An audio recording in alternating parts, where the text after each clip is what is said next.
सीता मैया को एक बार तो वनवास जाना पड़ा, क्योंकि चलो लक्ष्मण जी का अपराध बन गया। लेकिन जब सीता मां गर्भवती थी तब क्यों जाना पड़ा वनवास? तब तो कोई अपराध नहीं था। तो सुनो, उसमें क्यों सीता मां को जाना पड़ा? अच्छा, आप मिथिला वाले हैं, ये बताओ कि सीता मैया जो वनवास गईं, जब वो गर्भवती थी, किसी धोबी के कह देने से जब सीता मां को वनवास जाना पड़ा, तो आप लोग बताओ उसमें दोषी कौन है? राम दोषी है, सीता मैया दोषी है, धोबी दोषी है, कि समाज दोषी है? आप लोग किसे दोषी मानते हैं? राम को? राम ने सीता मां को वनवास भेज दिया गर्भावस्था में, बताओ दोषी कौन? राम है? जोर से। कितने लोगों को लगता है कि राम दोषी है, मतलब राम ने गलती की है? तो किसको लगता है कि सीता मां की गलती है? तो किसको लगता है कि धोबी की गलती है? किसको लगता है कि समाज की गलती है? कुछ लोग तो किसी में हाथ नहीं उठा रहे हैं। सुनो, आप जानना चाहोगे कि गलती किसकी थी? सुनो, सीता मां के वनवास में गलती किसकी है? आओ जानते हैं। ऐसा हुआ, एक दिन क्या हुआ, इसमें ना गलती किसकी है वो गलत आदमी आज आपके सामने पेश होगा, ठीक है? एक दिन की बात है, राम जी और सीता जी बड़े प्रेम से रहते। जब राम वनवास से आ गए, राम जी राजा बन गए, सीता जी रानी बन गई। अब अयोध्या में दोनों प्रेम से रह रहे हैं, सीता राम। कुछ दिनों के बाद क्या हुआ, सीता माता गर्भवती हो गई। और जब सीता मां गर्भवती हुई तो एक दिन की बात है, सीता मां के कमरे में माता कैकेयी आई। देखो, सीता मां का वनवास क्यों हुआ, इस क्यों का उत्तर देने के लिए मैं पूरी कथा सुना रहा हूं, सुनिएगा। कितने लोग सुन रहे हैं? मैया आप नहीं सुन रही हो मेरी मां? भैया हाँ, सुन रहा है ना तू? शोर ना करना, टुप्पी टाप रहना। एक दिन क्या हुआ, सीता मैया के कमरे में कौन आया? कौन आया? कैकेयी मां। और कैकेयी मां ने आकर के सीता जी से कहा कि सीता, ये बताओ ये रावण कैसा दिखता था? कैकेयी मां सीता मां से क्या पूछ रही हैं कि रावण दिखने में कैसा था? तो सीता मैया बोली कि रावण को तो मैंने देखा ही नहीं। कैकेयी माता ने कहा कि रावण तो तुम्हें चुरा के ले गया, महीनों तक तुम लंका में रही, और तुम कैसे कहती हो कि हमने रावण को नहीं देखा? तो सीता मैया बोली, माता मैंने सचमुच रावण को नहीं देखा। जब रावण मेरे पास आया करता था तो मैं तिनके का सहारा लेकर तिनके की ओर देखकर रावण से बात किया करती थी। मैंने रावण की ओर कभी देखा ही नहीं। तृणधरी ओट कहत वैदेही। सीता मां किसकी ओर देखती हैं? जरा सोचिएगा। मिथिला की मर्यादा है, सीता मां ने समाज को मर्यादा सिखाई कि पराये पुरुष से बात किया करो तो नजरें मिलाकर नहीं, नजरें अपने भाई की ओर। जब किसी पर पुरुष से बात करना तो आपके पास कोई आपका अपना हो, उसकी ओर देखते हुए पराये मर्द से बात करनी चाहिए। अच्छा ये बताओ, सीता मां किसकी ओर देख के बात कर रही थी?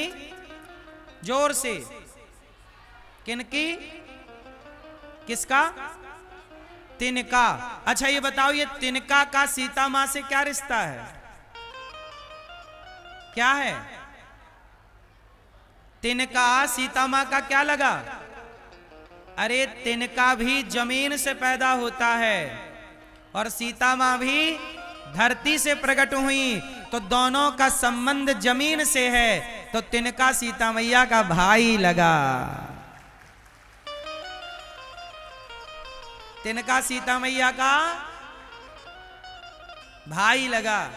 इसलिए आपने देखा होगा नेपाल में, वहां जब कोई अतिथि जाता है तो वहां के लोग घास का माला बना करके उसे गले में सा सम्मान पहनाते हैं। वो तिनके का जो घास का माला है वह सीता मां के भाई के रूप में होता है, कि ये सीता मां का ये संबंध इस तिनके से है, इस घास से है। सीता मैया का संबंध किससे है? इसलिए वहां पे नेपाल का मुख्य ना वो आभूषण वही है। बोलो हाँ, क्या बोलते हैं उसे?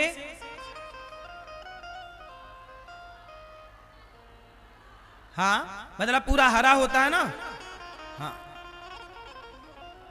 अब जो आप बोलते हो बोलिए, लेकिन मैं ये बोलता हूं कि वह इसी भाव से पहनाया जाता है कि इस धरती की माता सीता है और इस धरती का ये तिनका है, तो सीता के भाई का सम्मान होना चाहिए। ये वही भाई है जिसकी ओर देखते हुए रावण से सीता मैया ने बात की। कैकेयी मैया बोली, कैकेयी मैया बोली कि सीता बताओ रावण कैसा दिखता था? क्या सीता मैया बोली कि मैंने तो देखा ही नहीं। कुछ तो देखा होगा। सीता मैया बोली कि हां, जब रावण मुझे चुरा करके पकड़ के विमान पर बिठाया, जब विमान पर बिठाया उस समय मैंने पलकें झुकाई थी तो मैंने रावण के पांव का अंगूठा देखा था। तो कैकेयी मां बोली जरा से दीवार पे बनाओ कि कैकेयी जरा बताओ कि रावण का अंगूठा कैसा था। तो सीता मैया ने दीवार पे रावण के पांव का अंगूठा का चित्र बना दिया, पेंटिंग बना दी। अब जब चित्र बनाया, चित्र बना के सीता मैया किसी काम से चली गई। अब कमरे में अकेली कैकेयी माता है, तो कैकेयी मां ने रावण के बारे में सुना था कि रावण कैसा दिखता था, तो आगे का चित्र कैकेयी मां ने बना दिया। पूरा पांव बना दिया, रावण का पेट बना दिया, रावण का छाती बना दी, रावण का सिर बनाया, रावण का मुंह बनाया, सब बना दिया। अब कैकेयी मां ने जब रावण को पूरा कंप्लीट कर दिया, बनाकर चित्र ड्राइंग तैयार कर ली, तब राम आए सीता मां के कमरे में। और जब राम आए तो सीता मां के कमरे में राम ने रावण को देखा कि तो रावण का चित्र है। तो राम जी ने कहा कैकेयी मां से, माता ये कमरे में रावण का चित्र कैसे? तब कैकेयी मां बोली कि देखो राम, सीता रावण के यहां रही है, लगता है रावण की जगह उनके दिल में है, इसलिए चित्र बनाया है। कैकेयी मां ने राम को भड़का दिया, लेकिन राम भी किसी के भड़काने पे भड़कते थोड़ी हैं। कैकेयी मां तो आग लगा के चली गई। अच्छा, कैकेयी मां ये चाहती थी कि राम सीता का वियोग हो जाए तो राम पागलों की तरह रहेंगे। अच्छा, कैकेयी मां ने सुना था कि जब रावण सीता मां को चुरा कर ले गया तो सीता के बिना राम पागल से हो गए थे। तो कैकेयी मां को लगा कि यदि मैं राम को सीता से दूर कर दूं तो राम पागल हो जाएंगे और पागल व्यक्ति फिर राजा बनेगा नहीं, तो मेरा भरत राजा बन जाएगा।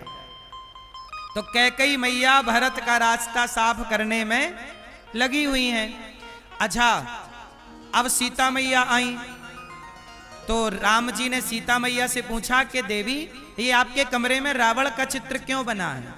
सीता मैया ने कहा प्रभु ये किसका चित्र है मैं नहीं जानती, वो तो कैकेयी मां ने मेरे से पूछा कि रावण कैसा दिखता था, तो मैंने कहा कि मैंने तो केवल पांव का अंगूठा देखा है, तो मैंने वो अंगूठा केवल मैंने बनाया, बाकी चित्र कैकेयी मां ने बना दिया। अब राम समझ गए कि कैकेयी माता हमें सीता से दूर करना चाहती है। और राम ने सोचा कि यदि मेरी माँ ने मुझे कहा था कि वनवास चले जाओ तो मैं चला गया।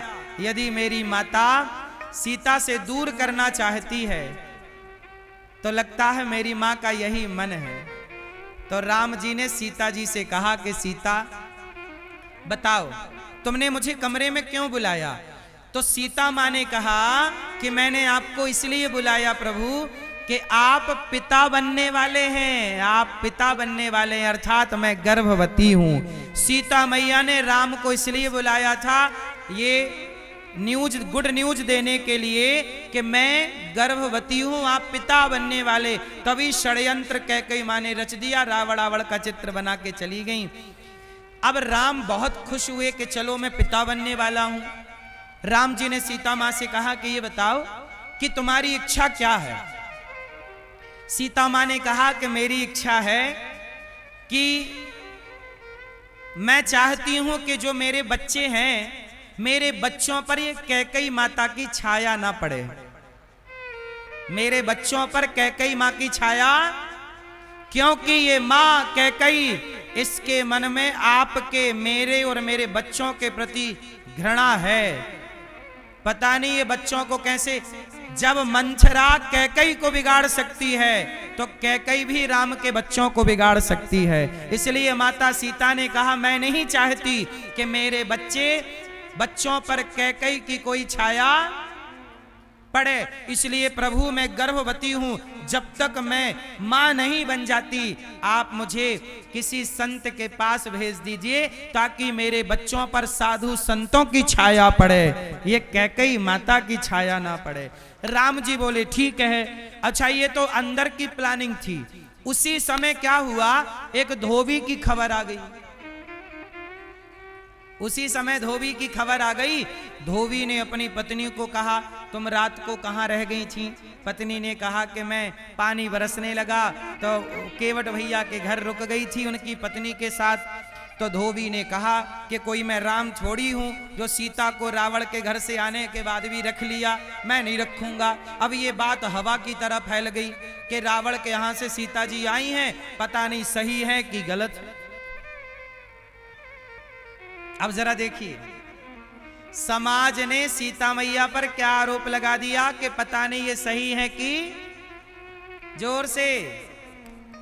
अब एक बात बताओ, जब समाज सीता मैया से खुश नहीं है, जब समाज राम से प्रसन्न नहीं हुई, जब ये दुनिया के लोग राम से खुश नहीं हुए, तो क्या ये दुनिया के लोग आपसे और हमसे खुश हो सकते हैं? इसलिए कहता हूं दुनिया वालों को खुश करने की जरूरत नहीं है। ये कभी राम से खुश नहीं हुए, सीता मां से खुश नहीं हुए, हमसे आपसे क्या खुश होंगे? इसलिए कहता हूं जगत को खुश ना करिएगा, जगन्नाथ को खुश कर लीजिएगा, भगवान को खुश रखिएगा। संसार को तो आपके बाप आपके दादा भी खुश ना रख पाए, बोलो हाँ।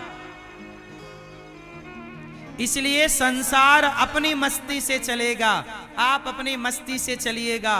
किसी के कुछ कह देने से आप परेशान ना हुआ करो, क्योंकि दुनिया का काम कहना है। आप अच्छे होंगे तो भी कहेंगे, बुरे होंगे लोग का काम कहना है। एक बार क्या हुआ, एक बाप बेटा गधे से जा रहे थे दूसरे गांव, मतलब रक्सौल से मोतिहारी जा रहे थे। क्यों, मोतिहारी पास में है। एक बार क्या हुआ कि बाप बेटा गधे पर बैठ करके, दोनों बाप बेटा गधे पर बैठे और मोतिहारी जा रहे थे। तो गांव के कुछ लोग मिले, गांव के लोगों ने कहा राम राम, एक गधे पर दो गधे बैठे हुए हैं, इतना सा गधा और दो लोग बैठे हैं। तो उनमें से एक उतर गया। अच्छा देखो, लोगों ने कहा कि तुम दो क्यों बैठे हो, तो उनमें से एक उतर गया। तो बाप उतर गया, बेटा चला। दूसरे गांव में पहुंचे, दूसरे गांव के लोग बोले राम राम राम राम, कैसा कलयुग आ गया, बेटा गधे पे बैठा है और बाप पैदल पैदल चल रहा है। राम राम राम राम। लोगों ने तब भी कहा। तो अब क्या हुआ कि बेटा उतर गया, बाप बैठ गया। और जब बाप बैठा तो तीसरे गांव में पहुंचे। ए भैया, राधे राधे। चुप रहो, चुप, सुनने आए हैं ना, चुप रहो। तो अब क्या हुआ, बाप उतर गया, बाप बैठ गया और बेटा गधे से उतर गया।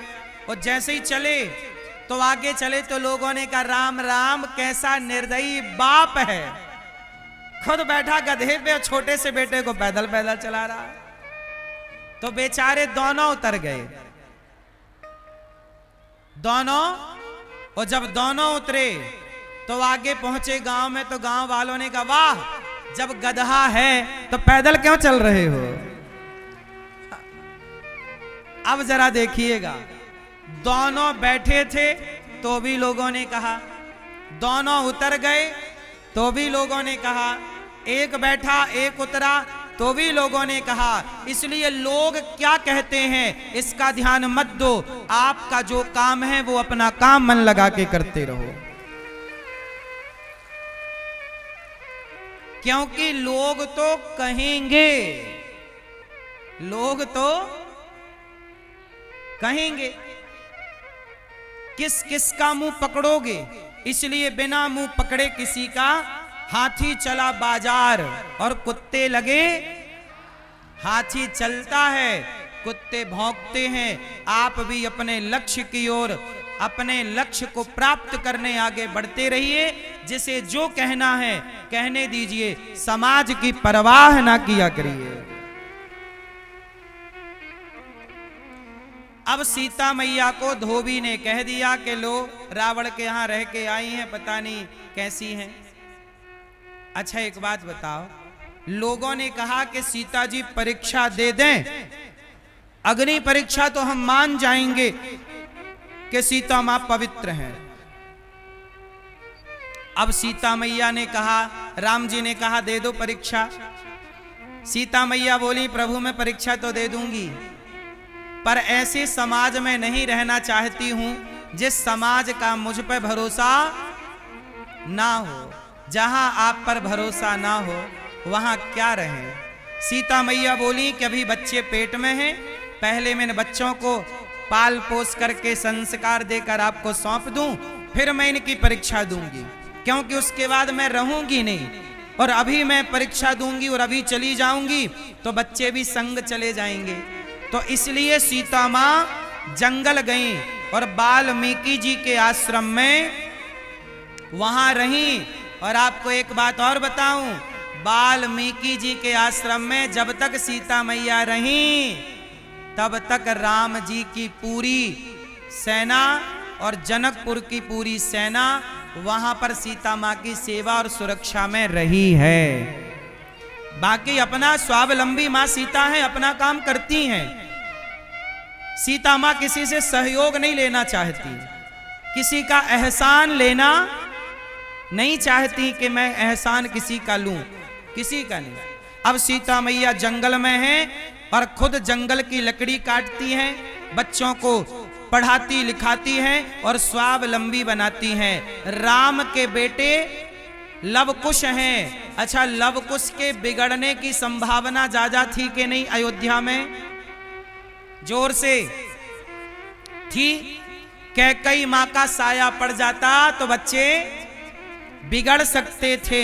इसलिए सीता मां ने कहा कि मेरी संपत्ति मेरी संतान है, यदि मेरे बच्चे सही रास्ते पर चल पड़े तो मेरा माता होना सार्थक हो जाएगा। और ये बच्चे बिगड़ गए तो ना आपका बाप होना सार्थक हुआ, ना तो आपका माँ होना सार्थक हुआ। इसलिए यहाँ जितनी माँ बैठी हैं और जितने बाप बैठे हैं, सबसे मैं कहूँ आपकी दौलत सोना चांदी नहीं है, आपकी दौलत हीरा मोती पैसा रुपया खेती बाड़ी नहीं है, आपकी दौलत संतान है। यदि आपके बच्चे योग्य हो गए तो आप सफल माँ बाप हैं, और अयोग्य रह गए तो आप असफल फेल माँ बाप हैं। इसलिए अपने बच्चों को समय दो, और अपने बच्चों को पढ़ा लिखा कर संस्कारी बनाओ। यदि आपका बेटा गलत रास्ते पर चला गया तो दौलत का करोगे क्या? कहो मेरी मां, तुम्हारा ही बेटा तुम्हें पानी नहीं देता, किससे कहोगे? तुम्हारा ही बेटा तुम्हें गाली देता है, किससे कहोगे? और गाली देता है तो सुनना पड़ेगा। क्यों? क्योंकि संस्कार नहीं दोगे तो बच्चे गाली ही देंगे। बाद में रोगे कि बेटा गाली देता है, बेटी गाली देती है। आजकल केवल बेटा ही नहीं, बेटियां भी रास्ता भटक रही हैं। आप में से कितने लोगों को अच्छी बहू चाहिए? संस्कारी बहू जो परिवार को बांध के रखे, ध्यान रखे परिवार। कितने लोगों को अच्छी बहू चाहिए? हाथ उठा के बताओ। अच्छा बताओ, आप लोगों को जैसी बहू चाहिए, सच बताना, क्या आपकी बेटी वैसी है?